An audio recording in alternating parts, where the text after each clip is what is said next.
Hello, Dr. Abel. This is my submission for the film project, and my film is Chaac the Rain God. It's a film that follows a small Mayan tribe as they go on a journey to find rain, because without rain, they will obviously not be able to grow crops, and since they are a subsistence form of a subsistence form of tribe, they need the crops to survive.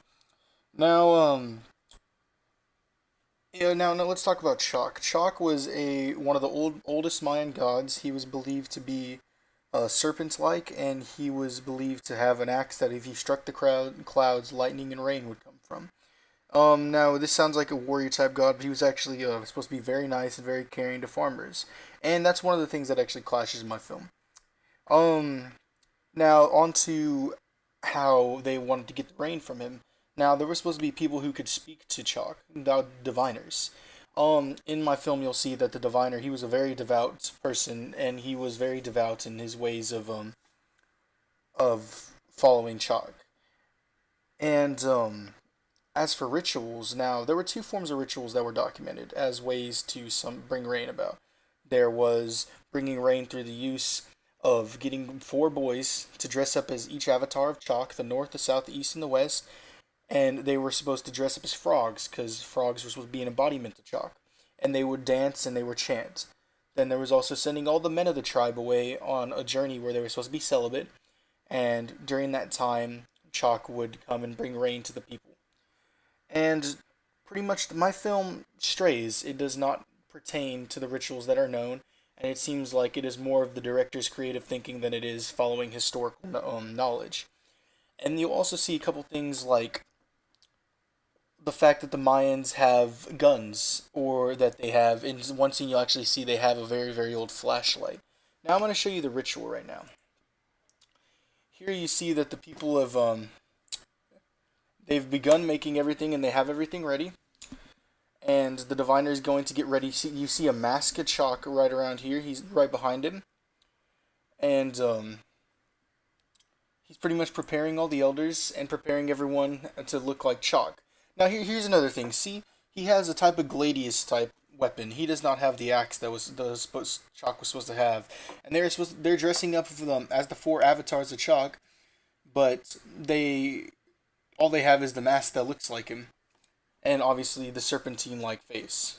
You can see the tongues there. See, he's getting drink here, so he can be ready, and then he's gonna don his mask too.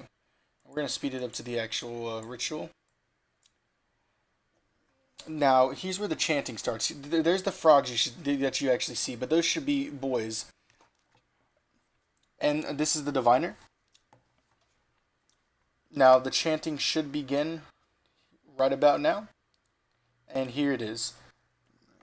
He's calling for Chalk, really. If you hear the very last word he says, that's actually Chalk. Okay. And see, the thing is, they're being very like violent in a way, and they're swinging their swords. But Chalk was not violent, so that's a clash in itself. Now I'm gonna move up. Of what happens with the ceremony is that rain does come, but it does not give the tribe what they need because it stops after a couple minutes. And now everyone wants to kill the diviner for lying to them, so they sneak into the diviner's home, and they find him dead because he killed himself. Now that does not fit right or with the tales for one, because if Chalk was such a loving god, then he wouldn't expect self-sacrifice. That doesn't fall in line with him. That falls in line with other Mayan gods, yes, but not Chalk. And if the diviner was such a devout follower of Chalk, then why would he go to self-sacrifice? Maybe because he thought that the tribe would kill him, and the tribe also followed Chalk very devoutly.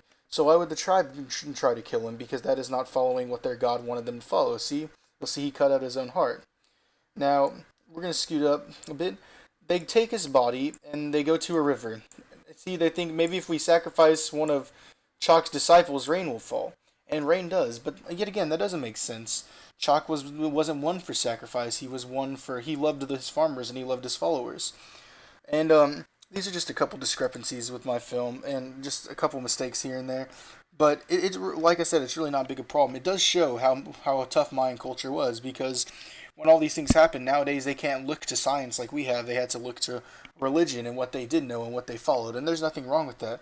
But at the same time, it did show us a form of Mayan life, and it was surreal almost to see how everything worked out and how the ceremony went until I looked deeper, like I said, and learned more, and I realized that a lot of it was wrong.